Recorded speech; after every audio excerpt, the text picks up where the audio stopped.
Finally మనం వచ్చిన purpose అయిపోయింది. నాకు బ్యాడ్జింగ్ పర్పస్ మీద రమ్మన్నారు.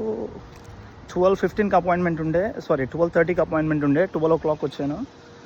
ఇట్ జస్ట్ లైక్ ఒక 2 minutes పట్టింది అంతే. 2 minutes మస్తు ఎక్కువ. జస్ట్ ఒక ఫోటో తీసాడు, ఇది ఐడి ఇచ్చాడు, వెళ్ళిపో అన్నాడు. ఇంకెళ్తున్నాను.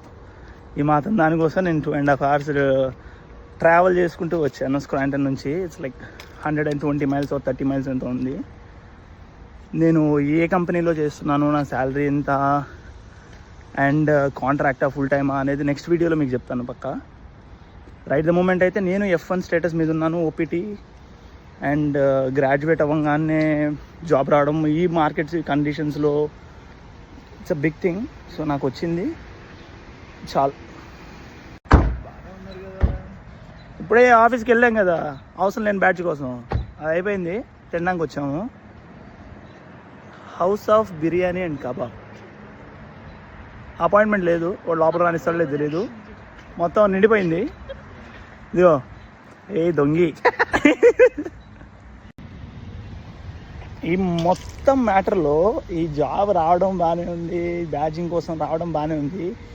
ఇక్కడ కామెడీ ఏంటి అని అంటే, నా జాబే రిమోట్, ఫుల్లీ రిమోట్. నేను అసలు ఆఫీస్కి రావాల్సిన అవసరమే లేదు. ఇంకా బ్యాడ్జింగ్ తీసుకొని నేను ఏం చేస్తానో నాకే తెలియట్లా. మళ్ళీ ఈ బ్యాడ్జింగ్ కోసం నేను ట్రావెల్ చేసుకుంటూ వచ్చా 2.5 hours. ఎందుకు చేశానో నాకే తెలీదు. అమ్మా ఏముంటారా నాయన జనాలు వింతగా యూఎస్లో. మైండ్ పెట్టి ఆలోచించండి రా, రిమోట్ జాబ్కి బ్యాడ్జింగ్ ఎందుకు?